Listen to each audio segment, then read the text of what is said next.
La semana pasada estábamos viendo sobre el discipulado cristiano. ¿Qué es un discípulo?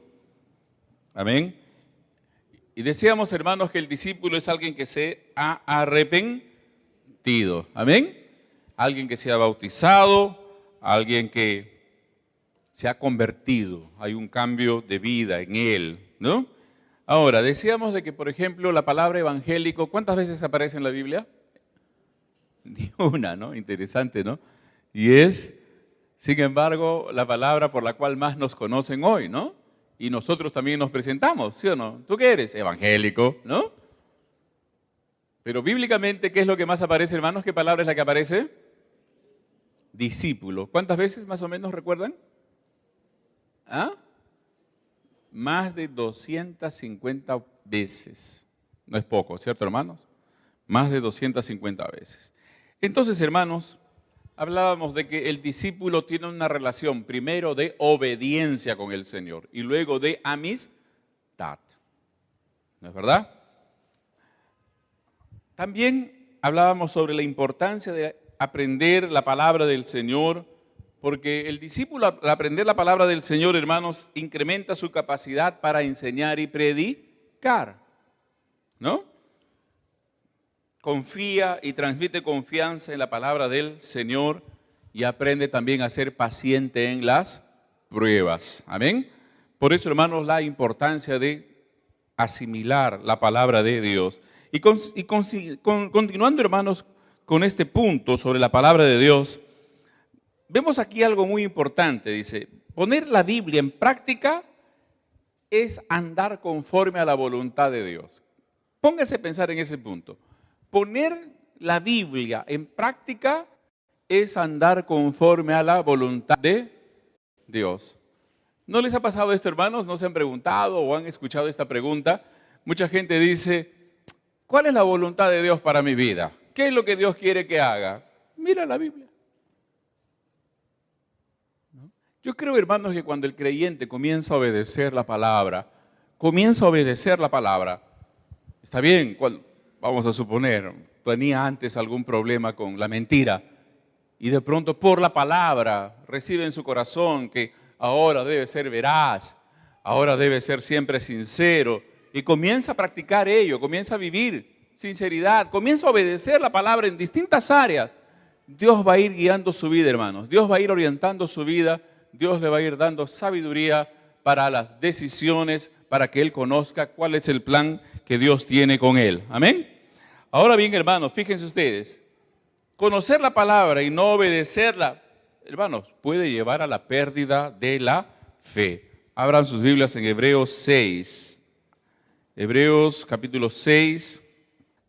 Deseamos que cada uno de vosotros muestre la misma solicitud, 6, 11 y 12, hasta el fin, para plena certeza de la esperanza, hasta el fin, no hasta la mitad, no de vez en cuando, sino, hermanos, un comportamiento constante. Amén.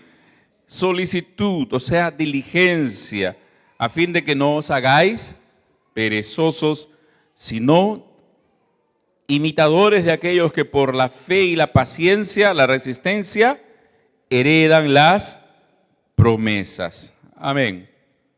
Ahora bien, hermanos, parte de la dificultad que mucha gente siente cuando va a poner en práctica la palabra de Dios, ¿no? A ver, ¿por qué hay personas que les cuesta poner en práctica la palabra de Dios? ¿Ah? Les hago una pregunta, hermanos. Cuando alguien quiere obedecer a Dios, ¿aparecen las pruebas o no? Aparecen. Entonces la persona a veces, aquí hay que tener cuidado, hermanos. Aquí hay que tener cuidado. A veces las personas piensan que entregar la vida a Jesús, adiós problemas. ¿Eso es verdad, hermanos? No. No. Todo lo contrario, a veces comienzan a aparecer problemas que antes nunca habían. Entonces a veces las personas ven esto, aparecen las pruebas y comienzan a considerar que es muy difícil vivir la vida cristiana. Obedecer parece muy difícil, ¿no? Y quién sabe, hermanos, incluso comienza a ver las contradicciones que existen. El salmista dice, por ejemplo, hermanos, en el Salmo 73, que sus pies casi se deslizaron. ¿Cuándo? ¿Recuerdan, hermanos? Cuando vieron al impío prosperar. ¿Cierto, hermanos, o no? ¿No? Hasta que entrando en la casa de Dios comprendí el fin de ellos, dice el salmista. Entonces, hermanos, poner la Biblia en práctica como directora de nuestra vida no es sencillo, pero es necesario. Por otro lado, hermanos, hay que tener en cuenta algo. Escúcheme bien, hermano querido. Ya ustedes estoy hablando a líderes un poquito mayores. Y si hay algún nuevo creyente, por favor no se sienta mal con lo que voy a decir, todo lo contrario. Normalmente, hermanos, un nuevo creyente todavía tiene cierta ingenuidad. Todavía no maneja, todavía no conoce la palabra, todavía no tiene recursos para defenderse frente a los ataques del enemigo. Entonces, hermanos, a veces pueden ser desviados de la verdad. Por eso la célula tiene que estar muy atenta al nuevo creyente. Más aún, hermanos, nosotros sabemos que ya por la experiencia y por, bueno, qué sé yo, aquí en nuestro país sucede eso. Alguien acepta al Señor, el vecino que nunca le habló le comienza a hablar, ¿cierto? El compañero de trabajo que nunca le hablaba le comienza a hablar. De repente ese nuevo creyente llega a su trabajo contento. Oye, ¿qué te ha pasado? Oye, hermano, me ha pasado esto. ¿Qué? He entregado mi vida al Señor. Ah, no, pero esa iglesia es así, asá. Los evangélicos son así, por acá y por allá. Y comienzan a contarles algunas cosas negativas que a veces existen, lamentablemente. ¿Para qué, hermanos? Porque es una obra del enemigo. Terrible. Entonces, hermanos, ese nuevo creyente necesita una buena protección. Y para esto, hermanos, es importante comenzar a guiarlo en la palabra del Señor. Y finalmente, hermanos, ese enemigo terrible para todos, enemigo que se llama el desánimo. Sin embargo, hermanos, el creyente tiene que persistir. Amén, hermanos. El creyente, ¿qué tiene que hacer, hermanos? Persistir. Yo les hago una preguntita, una vez más. En tu experiencia de creyente, ¿cuántas veces has tomado la decisión de persistir a pesar de todo? Repito, ¿cuántos de ustedes han tomado alguna vez una decisión? Yo voy a persistir, no importa. Aparecieron problemas, aparecieron contradicciones, aparecieron algunas luchas y usted dijo, bueno, pero voy a continuar. ¿Cuántos han tomado alguna vez una decisión así, hermano? Casi todos. Amén, hermanos. Y te das cuenta de que esa decisión, ¿qué pasa? Te fortalece. La próxima que aparece algún problemita, tú estás firme. Amén. Ahora, hermanos, otra cosa que tenemos que enseñar con respecto a lo que es la fe en la palabra. La fe en la palabra. Hermanos, fe en la palabra no es un asunto así de sentimientos. Fe en la palabra tiene que ver con conocimiento, práctica y obediencia de la palabra. Miren, hermanos, ¿cómo usted va a creer en la palabra si no la conoce? ¿Cómo usted va a depositar su confianza en la palabra si no la conoce? Entonces, es necesario conocer algo de la palabra. Es necesario conocer algunas promesas de la palabra, ¿verdad? Vamos a suponer, hermanos, tenemos el caso de un nuevo creyente. ¿Ya? ¿Qué hacemos con el nuevo creyente? De repente le enseñamos algunas promesas del Señor, ¿cierto, hermanos, o no? ¿No? Les vamos enseñando. El creyente comienza a conocer eso, comienza a definirse, comienza a poner su fe en la palabra. Pero, hermanos, también la palabra, la fe tiene que ver con la obediencia a esa palabra. Porque si conocemos la palabra y no la obedecemos, ese conocimiento es simplemente intelectual, pero no es un conocimiento de corazón. Aquel que tiene fe, entonces, hermanos, en la palabra, ¿qué va a hacer? La va a conocer y la va a obedecer. Perfecto, hermanos. ¿Por qué, hermanos? Porque muchas veces las personas confunden la fe con un montón de cosas. Por ejemplo, yo tengo fe, ¿no? Creen que es un simple sentimiento o un presentimiento. O creen que fe es determinación de nuestra voluntad. Pero no, hermanos. Fe es qué dice la palabra y qué voy a hacer con esta palabra. Cuando el creyente dice, bueno, esto dice la palabra y esto es lo que voy a obedecer, entonces eso es fe. Amén, hermanos. Amén. Por tanto, hermanos, ustedes luego van a leer la separata más detalladamente. Todo discipulador y todo discípulo debe comenzar, hermanos, a estudiar la palabra de Dios ordenadamente, sistemáticamente. ¿No? Hay siempre, hermanos, algunos planes, por ejemplo, de lectura de la palabra, planes para ir aprendiendo la palabra, ¿no? Por ejemplo, hermanos, un creyente, si comienza a estudiar, se mete de frente, vamos a poner a Romanos. Va a ser un poco difícil, ¿no es verdad, hermanos? ¿O no? ¿No? Se mete a Corintios, medio complicado. Pero un nuevo creyente puede comenzar con los evangelios, por ejemplo. ¿Sí o no, hermanos? Sistemáticamente. Y ahí su discipulador le puede ir enseñando, oye, ¿qué significa esto? ¿Qué significa lo otro? Entonces va a ir avanzando, pero que tiene que hacerlo, tiene. ¿Cuánto más un discipulador? Amén, hermanos. ¿Cuánto más un discipulador necesita tener cercanía con la palabra del Señor? Y también, hermano, en la práctica, escúcheme bien, aproveche siempre la mayor cantidad de mensajes, la mayor cantidad de estudios que se den en la iglesia. No los menosprecie, hermano. No menosprecie nunca el estudio. A veces alguien puede decir, ya lo sé todo, ya lo aprendí todo. No es verdad, hermano. Siempre el Espíritu Santo tiene algo nuevo para cada creyente. ¿O no, hermanos? Siempre. Aún de la persona más humilde que usted piensa que tiene poco que dar, esa persona puede tener algo de parte del Señor, hermanos, que usted nunca imaginó. Porque recuerden, hermanos, no estamos en universidad. En la universidad sí, ¿sabe o no sabe? ¿Amén o no? ¿Sabe o no sabe? ¿Ya? Pero en la casa de Dios, hermanos, aquí en la iglesia, la cosa es diferente. ¿En serio? Una persona, hermanos, que usted menos imagina, puede ser usada por Dios de una manera que usted no imagina. ¿Amén? No piensa. Vamos a seguir, hermanos, un poquito más. ¿Qué es un discípulo? Tengo acá en esta separata. ¿Qué piensan, hermanos? ¿Qué es un discípulo? Vamos a ver lo que dice el Señor. ¿Amén, hermanos, o no? ¿Qué es lo que dice el Señor? ¿Qué es finalmente lo que importa? En primer lugar, hermanos, el Señor nos va a decir que el discípulo es alguien que hace lo que su maestro hace. Aquí sí vamos a correr en la Biblia. Mateo 10, 24. Dice, el discípulo no es más que su maestro, ni el siervo más que su señor. Bástale al discípulo ser como su maestro y al siervo como su señor. Recuerden, hermanos, lo siguiente, que nosotros hemos visto que el discipulado es un asunto de mucha cercanía, no es una cuestión teórica, ¿no?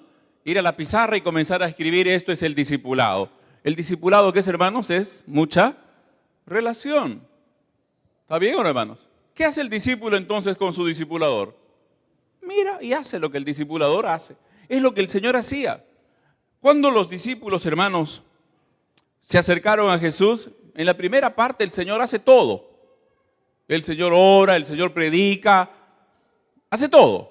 Pero llega el momento en que el Señor los prepara y ya les envía para que ellos hagan.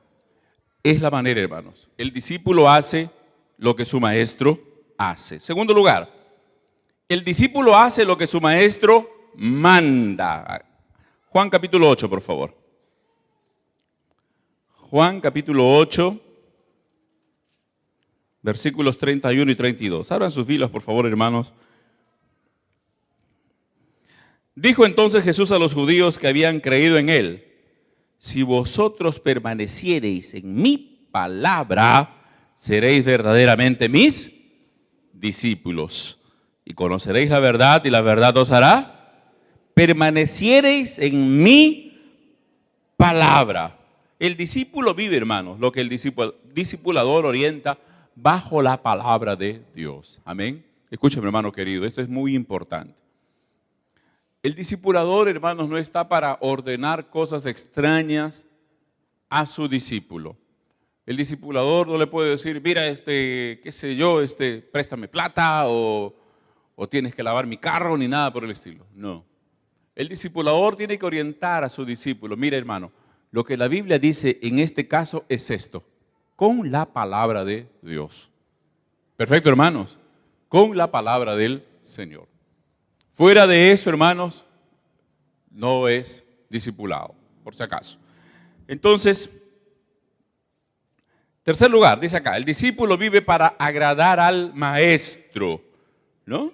Agradar, el discípulo está dispuesto a llevar la cruz.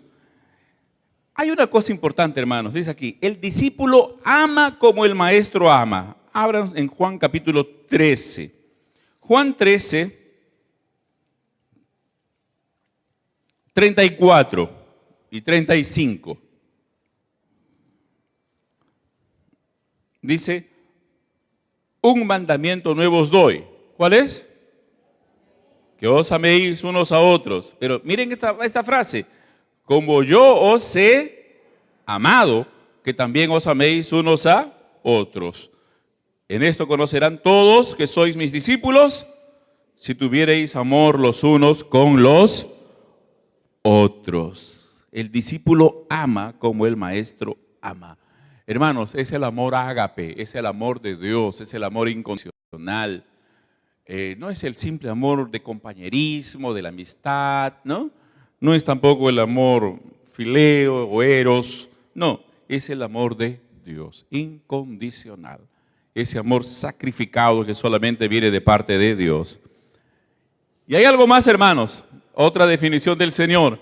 El discípulo hace nuevos discípulos. Siguen en Juan 15. Volteen su Biblia una página, por favor. Avancen una página de su Biblia. En Juan 15, 8. ¿Qué dice, hermanos? ¿Qué dice Juan 15, 8? En esto es glorificado mi Padre, en que llevéis mucho fruto y seáis así mis discípulos. ¿Qué les parece, hermanos? ¿Ah? No se trata de un fruto esporádico, sino, hermanos, de llevar mucho fruto, continuo, constante. Qué tremendas definiciones, hermanos, que el Señor nos da acerca del discipulado. Amén.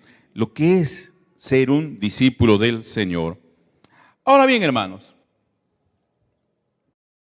hay características en el discípulo. Vamos a ver. Hubo un pastor, Bill Bright fue su nombre. Él fundó una cruzada estudiantil para Cristo de alcance mundial. Él dijo algunas cosas interesantes, hermanos, escuchen por favor, sobre lo que eran las características de un discípulo. Dice, primero, el discípulo debe estar seguro de su salvación. Amén. El discípulo debe conocer que ahora es salvo. Debe tener una experiencia real, ¿no? Les voy a contar algo que, en fin, conversaciones de mesa que tuvimos con el pastor Valentín. Él no se va a molestar si escucha esto. Él tiene 2 hijas, ya casadas ahora, pero dice pues que llegaron algunos pretendientes, ¿no? Y me dijo, lo primero que le preguntaba, ¿tú eres creyente? Sí, cuéntame tu experiencia de salvación. ¿Verdad, Sandy? Cuéntame tu experiencia de salvación. Y ahí definía todo, ahí sabía si realmente era convertido o no. Interesante, ¿no? Yo creo, hermanos, que si a un discipulador le preguntan, cuéntame tu experiencia de salvación, ese discipulador debe tener claro. Mira, Dios me salvó, mi experiencia fue así y asá. Por eso yo tengo la convicción de que soy ahora un hijo de Dios. Amén, hermanos. Segundo, el discípulo es alguien que camina, dice, en la plenitud y poder del Espíritu Santo. Todo lo que pasa en nuestras vidas, hermanos, nuestra conversión, nuestro nuevo nacimiento, la comprensión de la palabra, la oración, todo es obra del Espíritu Santo. Amén, hermanos. Ese discípulo sabe vivir en esa línea, en esa atmósfera. Tercer lugar, un discípulo demuestra amor de Dios a sus líderes, a sus vecinos, a sus hermanos, aún a sus enemigos. Discípulo.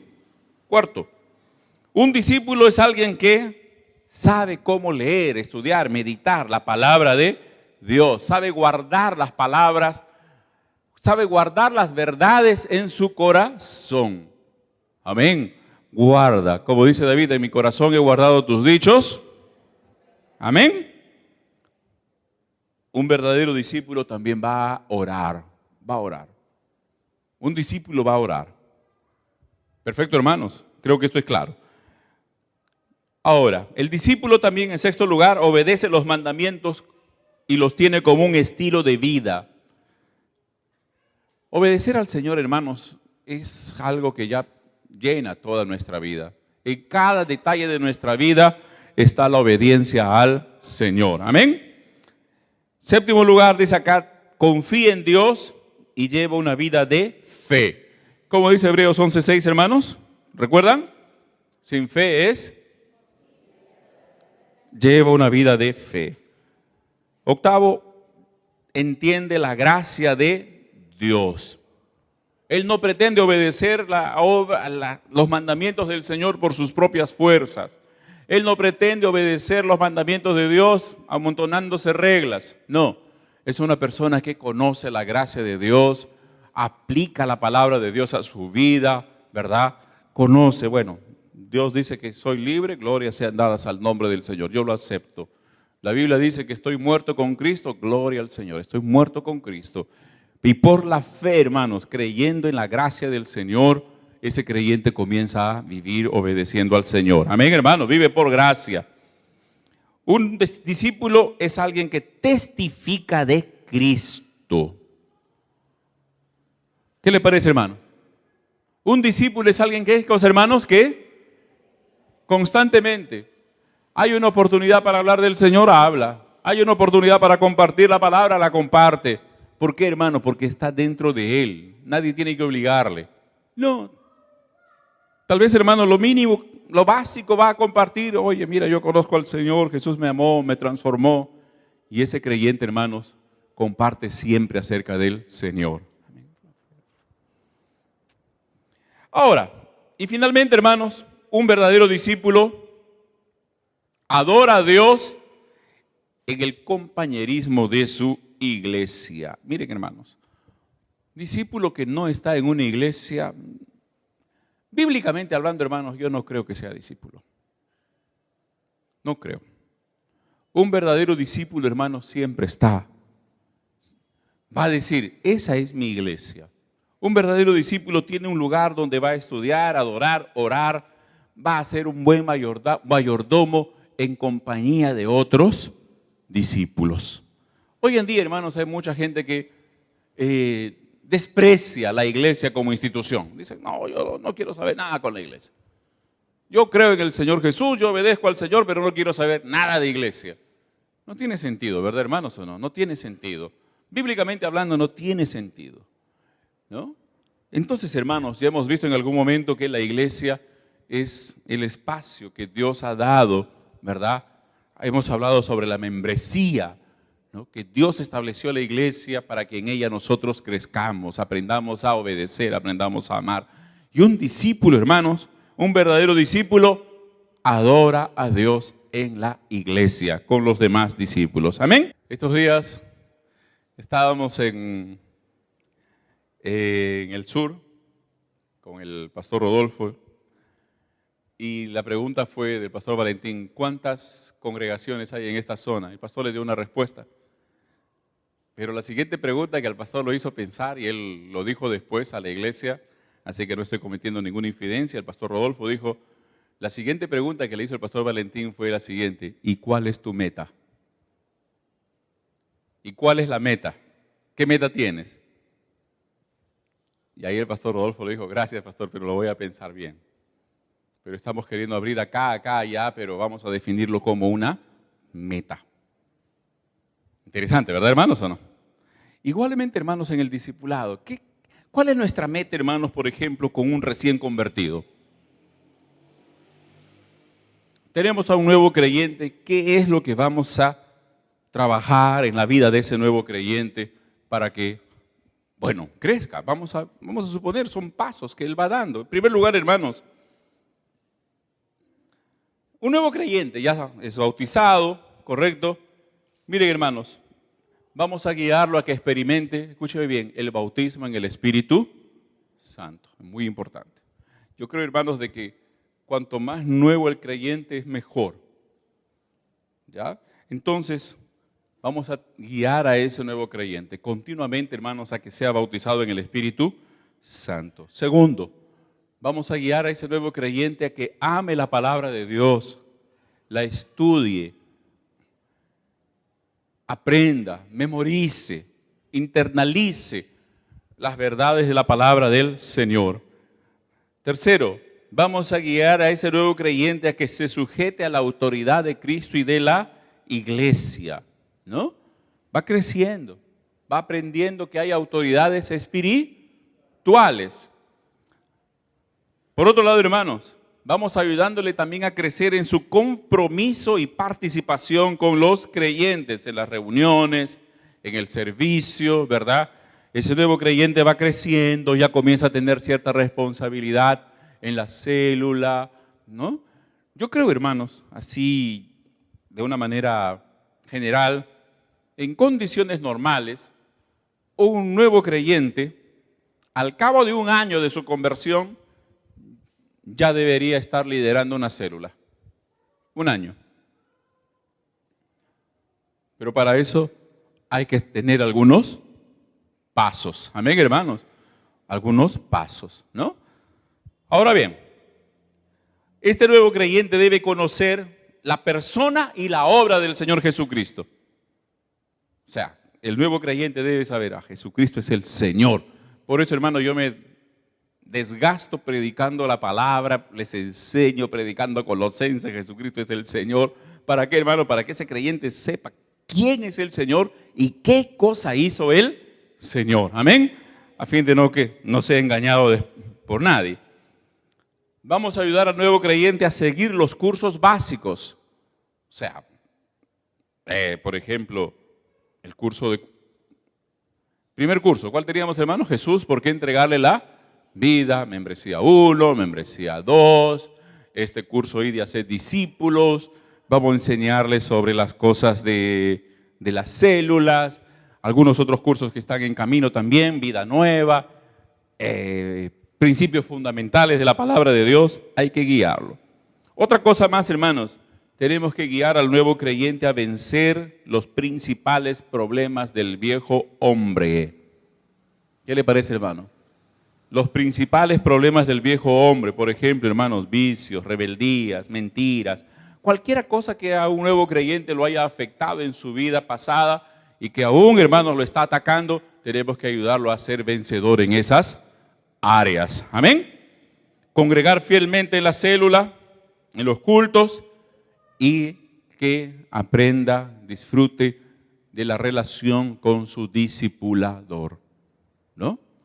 Conozca, que aprenda, que reciba enseñanza, que reciba orientación para su vida diaria. Primero, para el recién convertido. En segundo lugar, para un discípulo que ya está en formación, ya alguien que ya dejó de ser tan nuevo creyente, ya está avanzando. Primero, hermanos, hay que ayudarle a mantener, fíjese, mantener y perfeccionar lo que ya alcanzó, ¿no? Ya creció, hay que ayudarlo, hay que mantenerlo y hay que ayudarlo a crecer, ¿no? La Biblia dice, si alguien adquirió alguna virtud, a esa virtud hay que añadirle otra virtud. Pedro habla de eso, ¿no? De repente hay casos, hermanos, que son interesantes, ¿ah? Hay personas, hermanos, que no sé cómo, cambian aquí, vienen adelante, se arrodillan y salen como ángeles. Pero hay otros que no. ¿Sí o no, hermano? Hay otros que salen cambiados, pero, hermanos, a veces la práctica que han tenido antes de conocer al Señor es tan fuerte que es difícil. Requieren un discipulado continuo, constante. Pero una vez que han alcanzado algo, hay que ayudarles a alcanzar otra nueva virtud, algo nuevo. Va creciendo, ya es un discípulo en formación. oración. Por ejemplo, hermanos, ahora este nuevo discípulo hay que enseñarle a administrar bien su vida. A administrar bien su vida, es decir, su casa, sus finanzas, su tiempo. Ya es discipulado, ¿cierto, hermanos, o no? Y es un discipulado mayor.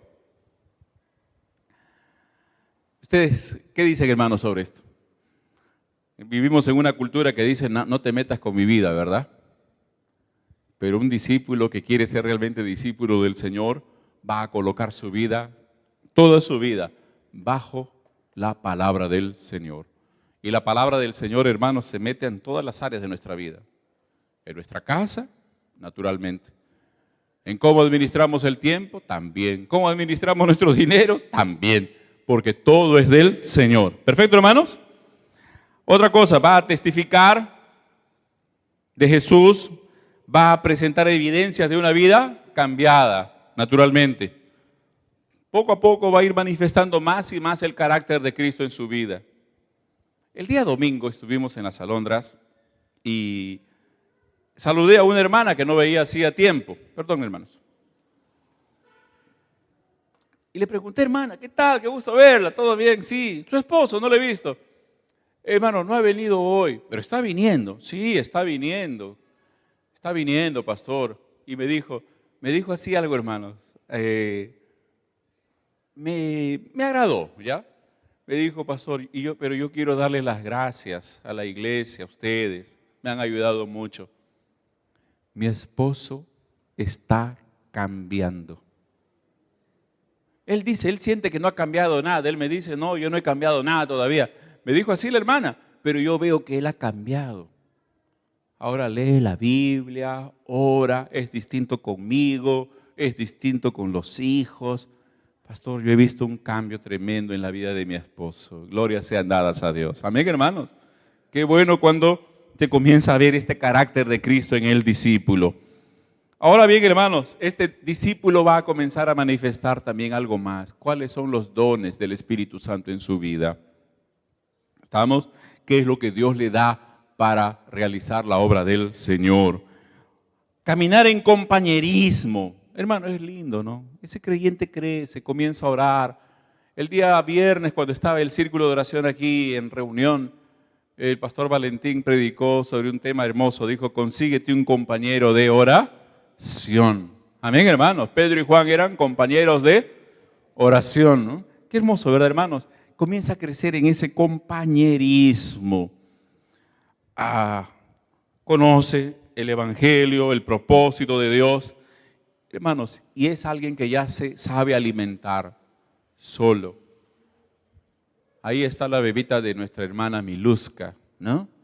¿Quién le va a decir a esa bebita, ya, toma tu comida, toma tu leche, toma tu biberón? ¿Ah? No, ¿verdad? ¿Cierto o no, hermano? ¿No puede? Pero de aquí a un poco tiempo, un poquito de tiempo, un poquito más grandecita, de repente ahí como la Valentinita que está ahí, ¿no?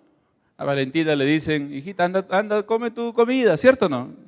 Y le ponen su plato y ella ya come. Qué vergüenza, Valentina. ¿Por qué? Porque ella está más grandecita. Igual, hermanos, un creyente que ya comenzó a desarrollar, ya va a comenzar a absorber, a alimentarse por sí mismo, ya va a tener una vida de oración personal, ya es alguien que ya avanzó. Amén, hermanos. Este es un líder en formación. Y un líder, hermanos, la meta para un discípulo que ya va a estar listo para liderar células,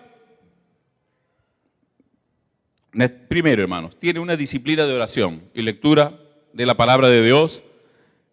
Ha adquirido capacidad. A lo largo de ese año ha adquirido capacidad y gracia para comunicar la palabra de Dios. Y tercero, hermanos, dentro de la visión que tenemos como iglesia, es alguien que tiene aquí en su mente, en su corazón, la gran comisión. Id y haced discípulos. Amén, hermanos. Id y haced discípulos. Es algo que Él lo va a hacer con amor, con alegría, entendiendo que ese es el propósito de Dios para su vida. Amén. ¿Continuamos, hermanos? Tenemos algunos minutos. Quiero avanzar este capítulo y no es muy complejo. Ahora, hermanos, si hemos visto qué es el discípulo, en este capítulo vemos cómo es el discipulador. ¿Quién es el discipulador? ¿No? Hermanos, escúcheme bien, la obra sufre, la obra se detiene cuando la iglesia, ¿no? Cuando los creyentes no están dispuestos a ser nuevos discípulos. Sufre la iglesia. Eso es histórico. Pero cuando la iglesia adquiere esta comprensión espiritual de lo que es la gran comisión de ir y hacer discípulos, esa iglesia crece. Esa iglesia avanza, esa iglesia madura. Ahí, hermanos, escúchenme, hermanos, no solamente crece numéricamente, sobre todo crece cualitativamente, crece espiritualmente. Ese creyente se vuelve cada vez más creyente. Y cuando un creyente es cada vez más creyente, por así decir, es cada vez más semejante en su carácter al Señor, es más maduro, ¿cierto, hermanos? Ya no es un niñito, es una persona ya más estable, ¿no? Ya venció algunas dificultades que antes lo dominaban, ya superó algunos problemas de su carácter. Hermanos, este creyente comienza a multiplicar. Es normal en el discipulado. Entonces, hermanos, el Señor dice que tuvo compasión cuando vio a las multitudes porque eran como ovejas que no tenían, ¿qué cosa, hermanos? Pastor. Claro, qué triste, ¿verdad, hermano? De repente una iglesia grande con centenares o miles de miembros, pero todos los miembros igualitos, muchos creyentes que tal vez quieren ser creyentes, pero no saben cómo ser creyentes. ¿Por qué? Porque falta discipulado, porque falta un trabajo un trabajo pastoral en sus vidas. Entonces, hermanos, es peligroso. Y una iglesia, hermanos, que no se edifica, que no se discipula, puede alcanzar un nivel, pero va a llegar un momento en que también va a bajar. ¿Por qué? Porque esos creyentes, yo pienso, hermanos, puede llegar el momento en el cual Dios los guía a lugares donde van a aprender más, donde van a ser cuidados y protegidos.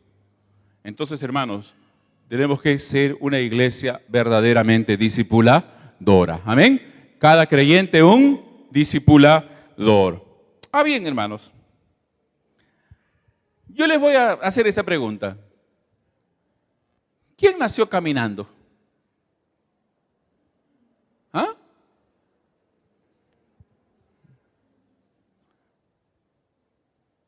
Bueno, por lo menos ningún ser humano, ¿no? Yo he visto animalitos, a veces he visto en videos, que nacen y nacen caminando, nacen corriendo, ¿no? ¿O no? ¿Ah? Nacen y ya están corriendo los benditos. Pero el ser humano no es así. Hermanos, nadie nació discipulador. Tal vez usted puede decir, yo no soy discipulador, hermano. No quiero que usted se sienta culpable de nada, ni cargado por nada. ¿Está bien? Hermano, ser discipulador es algo que se aprende en el transcurso de la vida cristiana. ¿Perfecto, hermano, o no? Ser discipulador es algo que cosa que se va aprendiendo a medida que uno va avanzando en la vida cristiana. Y uno no deja de aprender, hermano. Esto es lo que tenemos que meternos aquí entre los ojos. No dejamos de aprender nunca. No, nunca, nunca, nunca. Nunca creamos que, ya sé todo, ya no quiero saber nada. Ya sé todo, nadie tiene que decirme nada. No, hermano, esa es una actitud que no es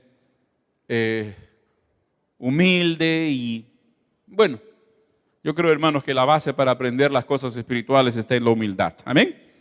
Ahora bien, el corazón. ¿Cuál es el corazón de un discipulador? ¿Cómo es el corazón de un discipulador? ¿No? En primer lugar, hermanos, tiene una disposición distinta. El corazón del discipulador, hermanos, a ver, acá déjenme. Es un corazón, hermanos, que mira a las personas de una manera ya diferente. Un discipulador, hermanos, mire usted, va a comenzar siempre. Va a ver a su discípulo y lo va a ver, hermanos, con ojos espirituales. No lo va a ver con ojos carnales. No lo va a ver nunca con ojos de fracaso, ¿no? Dice, este discípulo, con la gracia de Dios, va a hacer esto, va a hacer aquello. Y si ese discípulo tiene altibajos, no va a decir no sirves. No, va a estar con él, lo va a ayudar. Va a ser persistente con su discípulo. Hermanos queridos, ¿ustedes recuerdan cómo fue el Señor Jesús con Pedro? Dígame, hermano, si tu discípulo fuese Pedro, ¿lo hubieras aguantado tanto? ¿Ah? Si Pedro fuese tu discípulo, ¿lo hubieses aguantado? ¿Todo lo que el Señor Jesús sí le aguantó? No sé, hermano, Dios tenga misericordia, pero creo que yo no. ¿Sí o no, hermanos? Cada rato andaba fallando el hombre.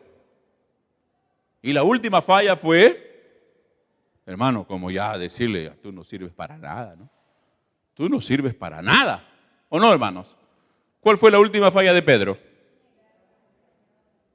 Uno puede pensar, bueno, si hubiese sido al comienzo, cuando recién conoció a Jesús, que lo hubiese negado, bueno, eran, ¿no? Recién, ¿no? Bueno, pobrecito. Pero ya había andado con Jesús 3 años, ya había comido con él, ya había avanzado con él, ya había sufrido con él, ya lo habían apedreado junto con todo. Y al cabo de 3 años aún, ¡pum! Semejante falla, semejante error. Hermanos, cuando ustedes vayan a Israel, ¿ya? Parte del viaje, del tour, es una playita, hermanos, una playita chiquita, bien bonita. No es muy grande, en el mar de Galilea. Una playita, hermanos, de unos 50 metros de largo, más o menos. Y hay un piedrón ahí grandote. No sé si será verdad, pero en fin, si no es el lugar exacto, no hay problema. Pero los guías dicen así, en este lugar fue donde el Señor Jesús le encargó, le dio la comisión a Pedro de cuidar de la iglesia. Lugar muy bonito, una playita, unas piedritas muy lindas ahí. Y de verdad, hermanos, uno se pone a pensar, ¿no?, que fue en ese lugar donde Jesús le dice a Pedro, Pedro, ¿me amas? Pedro, ¿me amas? Pedro, ¿me amas? Y a la final es que le dice, apacienta mis ovejas. Fíjese, el Señor pudo haberle dicho, Pedro, tú no sirves. Y nosotros hubiésemos predicado eso. Jesús le dijo, Pedro, tú no sirves. Tanta falla que cometiste, ya Pedro, contigo no se puede más. Pero el Señor nunca tiró la toalla, hermanos. Todo lo contrario, restauró a Pedro y le dio una tremenda comisión para la vida. Amén, hermanos. Amén, hermanos. Así que no abandona a su discípulo, tiene un corazón diferente. Y si un discípulo lo abandona a él no se desalienta. Él lo va a decir, no sirve, no quieren los discípulos. No, siempre va a decir, Señor, tú sabes que hice todo con amor, hice con diligencia, Señor. Dame un nuevo discípulo. Amén, hermano. Dame un nuevo discípulo. Es el corazón de un discipulador. Por otro lado, hermanos, también su mente. Miren, hermanos, yo estoy cada vez más sorprendido, cada vez más, meditando más, hermanos, en lo que significa que nosotros tenemos la mente de Cristo. Sinceramente, hermanos, para mí ese es un universo para investigar, estudiar la palabra de Dios. ¿Qué significa la mente de Cristo? Hay algunas respuestas por ahí, pero me sabe a poco todavía. Creo que tener la mente de Cristo, hermanos, es para conocer una cosa tremendamente gloriosa. Yo estoy estudiando, les confieso, van viniendo las ideas poco a poco. Pero, hermanos, ¿qué pasa con un creyente, con el discipulador? Mire, hermanos, una cosa es la mente, otra cosa es el corazón. La mente es ese lado lógico, mental, que analiza, que estudia. La mente piensa, el corazón siente, se dice. ¿Está bien, hermanos, o no? Ahora bien, pero Dios nos ha dado la mente. ¿Cuántos lo creen así, hermanos? Es un don maravilloso que Dios nos dio, pensar. Por eso el Señor dijo, escudriñáis las Escrituras. Y escudriñar, hermano, no es un trabajo espiritual, no es un trabajo emocional. No es decir, Biblia, yo te amo. No es decir, ay, mi Biblia. Algunos agarran su Biblia, le ponen corazones, le ponen florcitas por ahí y por eso creen que aman la Biblia. No, viejo, no, nada que ver. Escudriñar, hermano, ¿qué significa? Poner nuestras facultades mentales en la palabra. Y saben, hermanos, hay una promesa maravillosa en la palabra del Señor. Hay creyentes que a veces piensan, no, yo no sé leer, yo no entiendo bien la palabra. Hermano, la Biblia dice que el mandamiento, el mandato, la palabra de Dios es fiel y hace sabio al sencillo, hace sabio al humilde. Hermano, una persona humilde que reconoce su falta de conocimiento, su simplicidad, pero dice, Señor, enséñame tu palabra, hermano, vas a tener al mejor maestro que existe en el universo, el Espíritu Santo. Amén, hermano. Así que, hermano querido, ama la palabra, pero métele la cabeza ahí. ¿Qué dice esto? Revélame, Señor, muéstrame, enséñame, pregunta. ¿Está bien? Ahora bien, hermanos, ¿qué pasa cuando el discipulador, hermanos, no quiere aprender? Cuando el discipulador nunca quiere estar, por ejemplo, en el entrenamiento de líderes, le saca la guaracha, como decimos nosotros, ¿verdad? Está y no está, papá, por acá. Va a tener un problema, ese discipulador se va a volver emocional, porque va a tener que suplir la carencia con otra cosa. Va a suplir su falta de conocimiento con emociones o de repente con enseñanzas que no son bíblicas o superfluas. Por eso, hermanos, es muy importante, por eso es casi una cuestión perentoria que todo discipulador siempre esté en el entrenamiento de líderes, aprendiendo. ¿Qué cosa más debo aprender? Pero eso es en el lado mental. Pero por otro lado, hermanos, también tiene que ver su corazón. Porque no vaya a ser, hermano, que se vuelva una máquina de información. Pero en el corazón no tiene nada. En el corazón no siente nada. Tiene que haber siempre, ¿qué cosa, hermanos? Un equilibrio. ¿Recuerdan ustedes el primer y grande mandamiento, hermanos, que dice? Mateo 22:37. ¿Cómo dice la palabra de Dios ahí? Jesús le dijo, amarás al Señor tu Dios con todo tu corazón. ¿Qué significa corazón? Habla de sentimientos. Amén, hermanos. Habla de nuestras emociones. Naturalmente, hermanos, cuando amamos al Señor, le manifestamos nuestro amor con cánticos, con alabanza. Le decimos que lo amamos. Amén, corazón. Pero también dice el Señor con toda tu alma. Esto indica la voluntad. Y finalmente dice, y con toda tu mente, con nuestra capacidad de pensar, con nuestra capacidad de reflexionar, con nuestro intelecto, tu mente. Perfecto. Miren, hermanos. Entonces, hermano, no hay mejor manera de ejercitar la mente a no ser por la palabra de Dios. Es la palabra de Dios la que va moldeando nuestra manera de pensar. Yo creo, hermanos queridos, que un grande paso en la vida de un creyente es cuando comienza a cambiar su manera de pensar. Y sobre todo, comienza a pensar conforme a la palabra de Dios. Por ejemplo, hermanos, el último mensaje que tuvimos habla sobre la manera de pensar. ¿Sí o no? Visión espiritual, ¿cierto, hermanos, o no? Saúl, ¿qué pensaba? ¿Cómo pensaba Saúl? Al ver las cosas, ¿qué pensaba? Miraba y pensaba.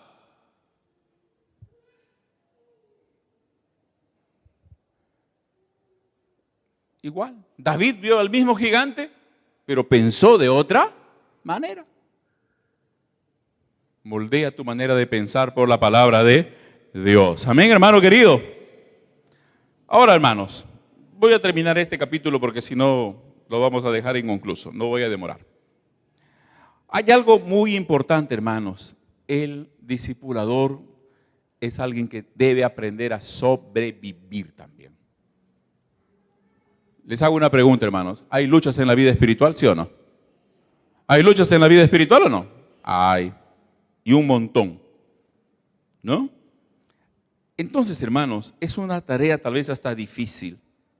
¿Sabe por qué, hermanos, el discipulador tiene que aprender a batallar y vivir? Porque tú como discipulador, hermano, recuerda, tú eres un peligro terrible para el diablo. ¿Cuántos dicen amén, hermano? ¿Tú crees, hermano, que el infierno dice, qué lindo ese hermano se está volviendo discipulador?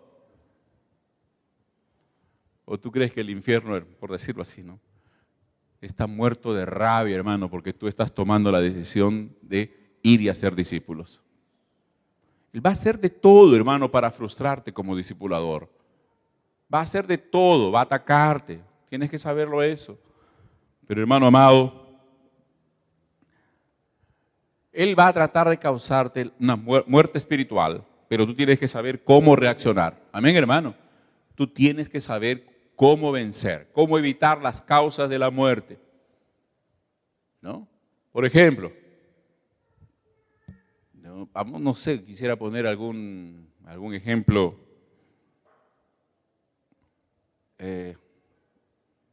Vamos a suponer una persona que le gusta tomar gaseosa todo el día. Toma 2 litros de gaseosa.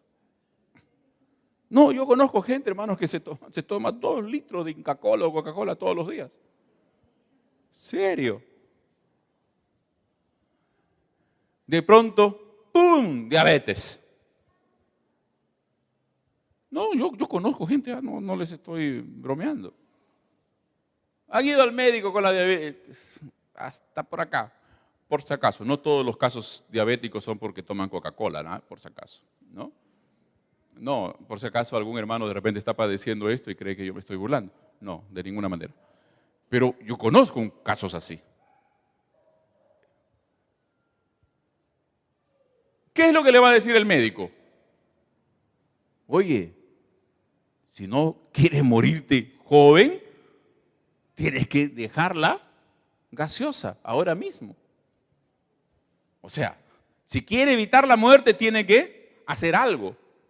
Si no quiere morir, tiene que evitar algo, mejor dicho. Hermanos, en las cuestiones espirituales es algo parecido. Por ejemplo, hermanos, si no profundiza en su propia vida espiritual, si no crece en su vida espiritual, eso lo puede llevar al naufragio en la fe. Entonces, hermanos, un discipulador tiene que madurar continuamente. Recuerda, hermano, un discipulador debe madurar continuamente. No te quedes, hermano. No pienses que ya sé todo. No pienses que ya eres el más grande creyente. No, siempre hay algo más. La medida es el Señor Jesucristo. Amén, hermanos. Y solo alcanzaremos esa medida, ¿cuándo? ¿Cuándo? Cuando estemos con Él. Amén, hermanos. Mientras estemos aquí, todavía nos falta. Otra cosa, hermano, a veces el discipulador puede abandonar la carrera cuando está bajo presión. ¿Qué hacer, hermano, cuando se siente tentado? Hermano, ahí el discipulador tiene que conocer lo que es la gracia de Dios. Y eso es suficiente. Ir corriendo al trono de la gracia y decir, Señor, si tú acá no me ayudas, ¿quién lo va a hacer? Perfecto, hermanos. Desanimarse, otro de los grandes ataques malignos. Desfallecer en la intensidad de la lucha. Aquí, hermanos, hay una cosa bien práctica. Mire usted. No asuma más responsabilidad que la que puede llevar. Amén, hermano. No asuma mayores responsabilidades. Si usted es hoy líder de célula y no se meta con mucha cosa, poco a poco. Mejor es orar pidiendo que el Señor envíe obreros. Amén, hermanos. Pero si usted se carga de mucho trabajo, es un poco peligroso. Usted puede desfallecer. Recuerden ustedes que Moisés estaba juzgando al pueblo de Israel desde la mañana hasta la noche. ¿Cierto, hermanos, o no? ¿Y qué le dijo su suegro? Oye, está mal, Moisés. Desfalleces tú, el pueblo también va a desfallecer contigo. Así que escucha mi consejo. Levanta a otras personas que hagan tu trabajo, ¿ya? Y las cosas trancas te las traen a ti. Y Moisés hizo caso a su suegro. No a su suegra, por si acaso. A su... ¿Por qué se ríen? A su suegro. ¿Saben, hermanos? Les voy a decir entre paréntesis que el principio de Jetro es un principio que se estudia incluso en las grandes escuelas de gerencia, universidades, etc. Los grandes principios de gerencia. Los judíos lo usan muchísimo hoy para el desarrollo de sus empresas. Es otra historia, hermanos, pero miren ustedes cómo son capaces de usar principios bíblicos en la vida diaria. Entonces, hermanos, mejor es rogar al Señor que envíe a obreros a su mies, pero no hagas tú solo todo. Amén. Otro peligro, hermanos, canalizar las crisis por caminos equivocados. Es decir, cuando hay problema, tengo problema, pum, se van a los pasatiempos, se van a divertirse, o pum, se mandan a la depresión. No. No se trata de escapar de las circunstancias. Hermano, no existe remedio, todavía no se ha inventado un remedio que nos quite el dolor en medio de la crisis. No hay. En toda crisis, algo te va a doler. El corazón, alguna tristeza, siempre va a haber. ¿Está bien? Pero hermano, ahí viene el punto. Ahí tú tienes que mostrar coraje. Ahí tienes que enfrentar con osadía, batallar con honor y entender, hermano, que tú estás en una lucha espiritual tremenda. Por eso Pablo dice, no tenemos lucha contra ¿qué, hermanos? Contra carne y sangre, sino contra ¿qué, hermanos? Huestes espirituales de maldad de las regiones. Mira, ponte a pensar, hermano, la lucha que tienes. ¿Te has puesto a pensar en eso, hermano? ¿No? Qué lucha terrible la que enfrentamos. Y gloria a Dios. Si el Señor nos ha puesto en medio de esa lucha, es porque Él nos garantiza que está con nosotros en esa lucha. Amén, hermanos. Él no nos lanza la batalla para decir, a ver, mira cómo te defiendes. No, no. Es porque Él está con nosotros. Amén. Entonces, hermano, ¿qué va a pasar? A ti como discipulador, tu discípulo tiene que verte cómo tú enfrentas la prueba. Tu discípulo te está mirando, te está chequeando. Cuando estás pasando por una aflicción, tu discípulo dice, a ver, quiero ver cómo reacciona. Hermano, cuando él vea tu ejemplo, entonces la enseñanza que tú le vas a transmitir será una enseñanza completa, perfecta. Amén, hermanos. Amén, hermanos. Gloria al Señor. Entonces, hermanos, culminando, mira las pruebas con buenos ojos. Mira la prueba con buenos ojos. Dios está preparando tu corazón. Está perfeccionando tu fe. Sé fiel en los momentos de crisis. Sé fiel al Señor en los momentos de crisis. Será una gran enseñanza para tu discípulo. Pero si en un momento de crisis, ya no quiero ir a la iglesia, ¿qué va a pasar con tu discípulo? ¿Qué va a pasar con tu discípulo? O se va, o va a hacer lo mismo que tú estás haciendo. Pero si en tus momentos de crisis te mantienes fiel al Señor, estás estable, de repente hasta lloras, pero dices, Señor, tú eres mi Dios, tú eres mi Señor, ese discípulo va a aprender algo muy lindo que lo va a fortalecer. Amén, hermano. Otra cosa, aliméntate siempre de la palabra. Descubre lo que hay en la palabra para tu vida. Hoy día es muy fácil, hermano, ¿no? Agarras una cajita de promesas, como el lorito, como el monito que saca la suerte, ¿no? ¿Cuál es mi suerte para hoy día? No, hermano, ya no. Ya tú eres un discipulador, tú eres alguien que te metes a la palabra y con la guía del Espíritu Santo sacas verdades de la palabra para tu vida y para tu discípulo. Amén. Entrenas tu mente, aprendes a pensar conforme a la palabra de Dios. Sobrevives, sabes vivir como cristiano, sabes batallar como creyente. Te sobrepones a los ataques del enemigo. Has aprendido a orar a solas. Hermano, ¿quién está cerca de Dios?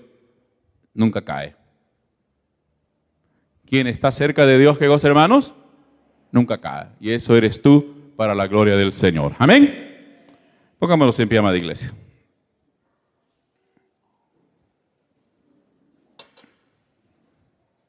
Aleluya. Qué lindo es ser discípulos, ¿verdad, hermanos, o no? Qué bonito es ser discipuladores también. Es la gran comisión. Es lo que Dios nos dio, hermanos. Y glorias sean dadas a Dios por ello. Qué hermoso es ser colaboradores de Dios. ¿Qué les parece, hermanos? Dios pudo haber hecho las cosas solito. Movía algo y estaba listo todo. Pero Dios ha querido trabajar contigo. Da gloria a Dios por ello. Amén. No te enorgullezcas y gracias, Señor. Gracias por tener tu plan. Alabado sea el nombre de Jesús. Oremos. Padre, gracias te damos, Señor. Tú eres bueno, Señor. Tú nos tienes, Señor, en tus manos preciosas. Aleluya. Y nosotros queremos, Señor, servirte. Nosotros queremos amarte cada vez más. Enséñanos, Señor, a discipular, a cuidar bien de nuestros hermanos. Enséñanos, Señor, a vivir como discipuladores, batallando, venciendo, siendo fieles y estables, Señor. Danos ese corazón, esa mente de un discipulador, Señor, mediante el poder de tu Espíritu Santo. Gracias, amado Padre, en el nombre de Jesús. Amén.